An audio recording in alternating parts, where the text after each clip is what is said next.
Matthew chapter 18. See that you do not despise one of these little ones, for I tell you that their angels in heaven always see the face of my Father in heaven. What do you think? If a man owns 100 sheep and one of them wanders away, will he not leave the 99 on the hills and go to look for the one that wandered off?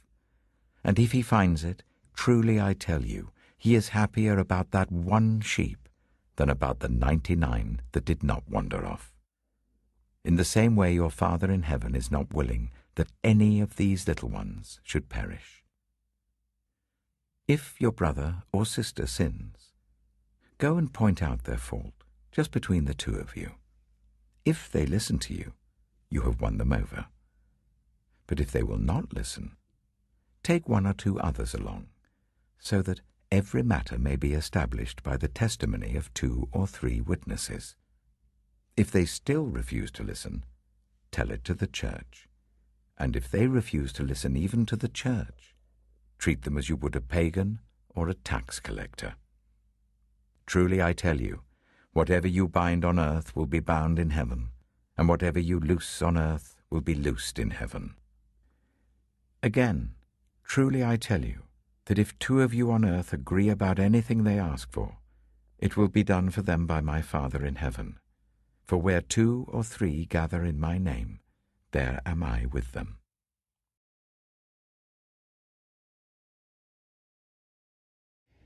In our daily lives, we spend a lot of time trying to answer all kinds of questions about our activity, our work, and our lives.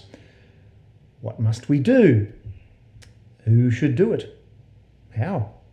When? Where? However, most of us are hesitant to answer the most important question of all. Why? This is the question we really do have to ask and answer at all levels, from the smallest decisions, why am I having porridge this morning, to the biggest ones.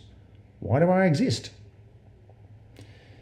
The greatest example of the why question has to be in kids asking it. For the first few whys of every day, I am the model of patience. I calmly explain the answer to each why each time. However, as we reach 10 or 20 whys, my patience dries up. Please don't sit on the cat. Why? Please wait until you're on the toilet before you go. Why? It's time to calm down for sleep. Why? Toothpaste is for brushing your teeth, not eating. Why? Please don't hit the other kids. Why? As a parent, I needed to find a better way of answering the why question. If you are tired of answering a child's whys and you do not want to resort to "because I said so," try saying this instead. You tell me why. This usually works. Why? At a young age, children begin to take an active role in learning more about their world. One way this shows itself is through asking questions. By doing this, children are able to figure out how to live. Children seem to know that why is the most important question. Jesus has just dropped a bombshell on his disciples in Matthew 18. I tell you, unless you change and become like children, you will never enter the kingdom of heaven. He's talking to adults, but linking them to children. Jesus goes on to say, if anyone causes one of these little ones, those who believe in me, to stumble, it will be better for them to have a large millstone hung around their neck and to be drowned in the depths of the sea. Why? I believe it is actually all about the why. Jesus is clearly talking about learning when he says causing them to stumble. Those who believe are not to be hindered in their believing or following of Jesus. One part of that is not stopping or allowing to be stopped the most important question for every believer in every part of their life. Why? So I'm going to ask you this now. Why are you a Christian?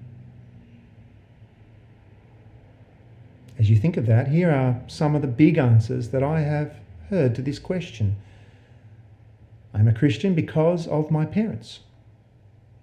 I'm a Christian because of the evidence. I'm a Christian because I don't want to go to hell. I'm a Christian because I want to go to heaven. I'm a Christian because I love God. I'm a Christian because Christianity works. I'm a Christian because it gives me purpose. Do you want to tell me why this? I say, give it to Jesus. Tell me, why am I a Christian? See that you do not despise one of these little ones, those that belong to me. For I tell you that their angels in heaven always see the face of my Father in heaven. I do not think Jesus is talking about guardian angels here. I think he is talking about actually seeing the face of God, actually being one of God's, actually belonging to God. As a child belongs to a parent, they ask why. There is no answer other than because you are mine. Why am I a Christian? Because I belong to God. The type of belonging is like children belonging in a family. If you hinder or despise those that believe in Jesus, you are setting your mind against God himself. In Matthew 18, Jesus never meant that we were to remain children. On the contrary, he told us in Matthew 10, I am sending you out like lost sheep among wolves. Therefore be as shrewd as snakes and as innocent as doves. Very mature adult qualities. Yet we are people that ask the question why at all points and with all things. Like children eager to learn, desperate to know, and wholeheartedly belonging to God. Not because we are children or that we know something, but simply because we belong. Matthew 18, what do you think? If a man owns 100 sheep and one of them wanders away, will he not leave the 99 on the hills and go look for the one that wandered off? And if he finds it, truly I tell you, he is happier about the one sheep than about the 99 that did not wander off. In the same way, your Father in heaven is not willing that any of these little ones should perish. We are children of God because we belong to him. He has searched us out and found us. We belong to him, plain and simple. Why are you a Christian? You belong to God. Now, Jesus wants a child's heart, but a grown-up's head. There is a serious part of belonging here. Jesus wants us to be simple, single-minded, affectionate, and teachable as children are. He also wants every bit of intelligence we have. This is so clear in Jesus' next words. If your brother or sister sins, go and point out their fault, just between the two of you. If they listen to you, you have won them over.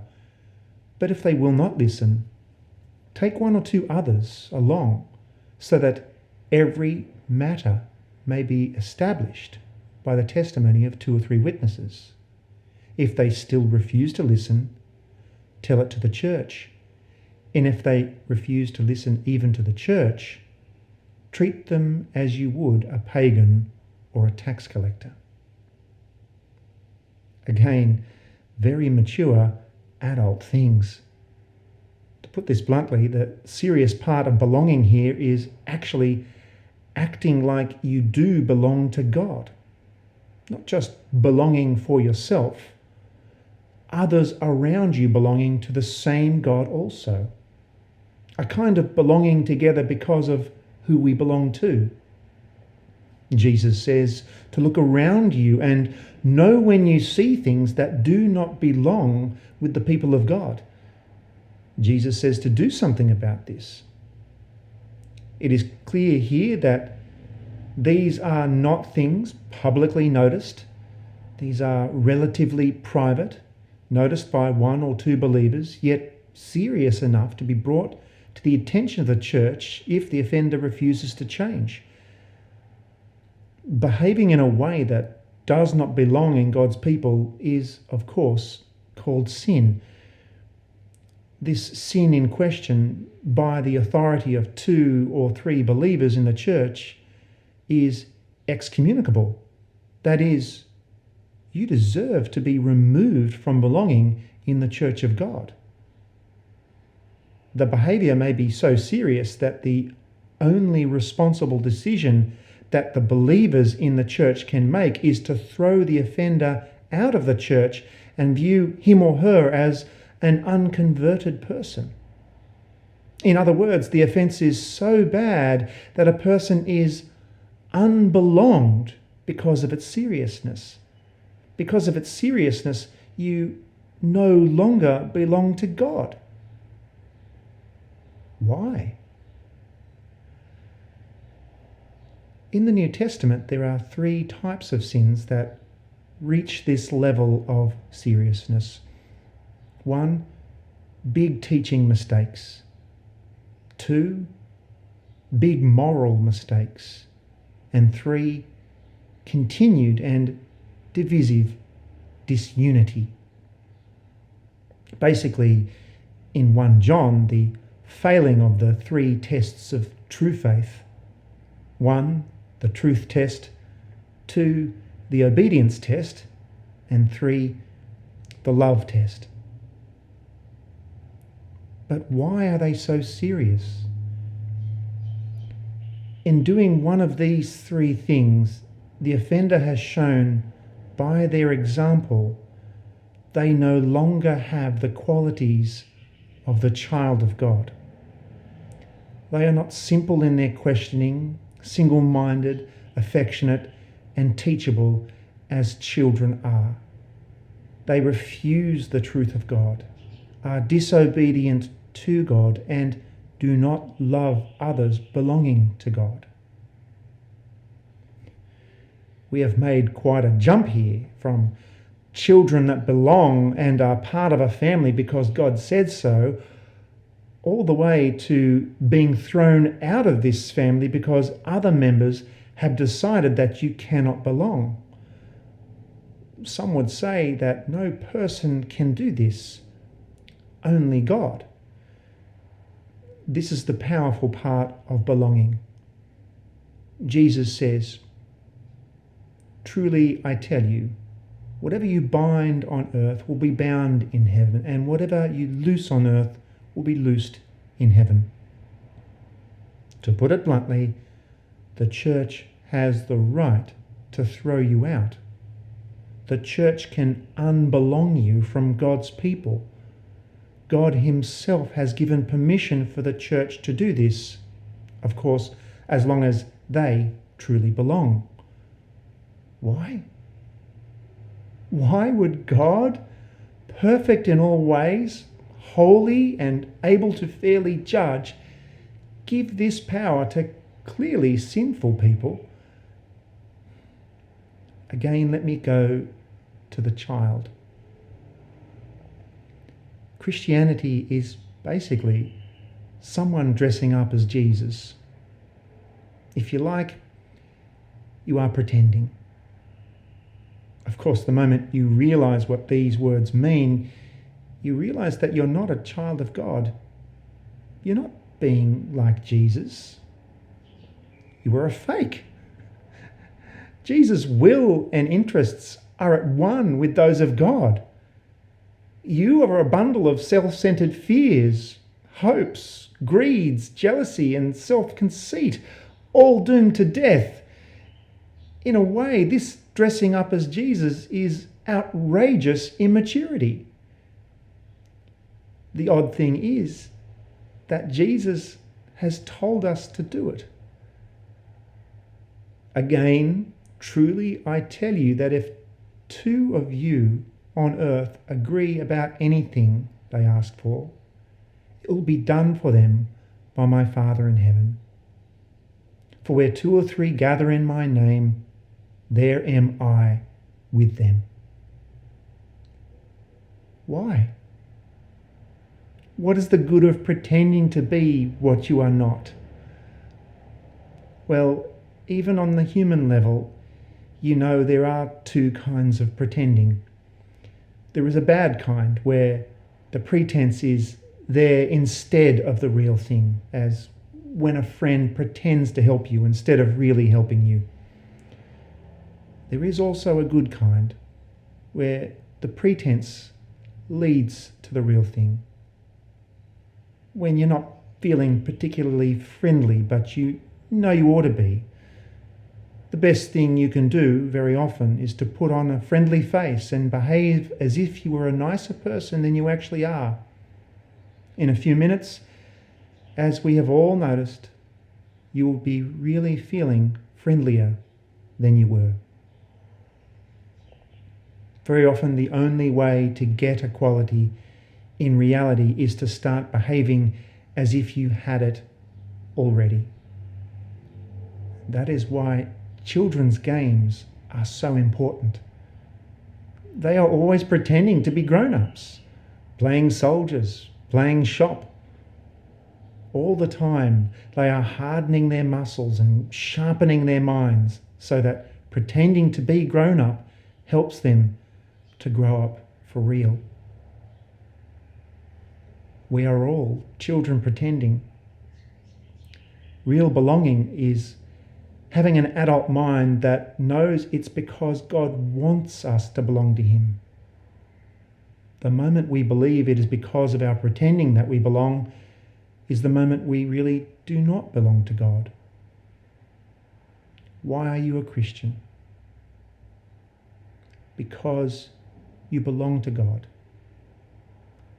Let us belong together as children, serious and powerful. Follow Jesus and copy Him. You are not pretending, you are growing up together.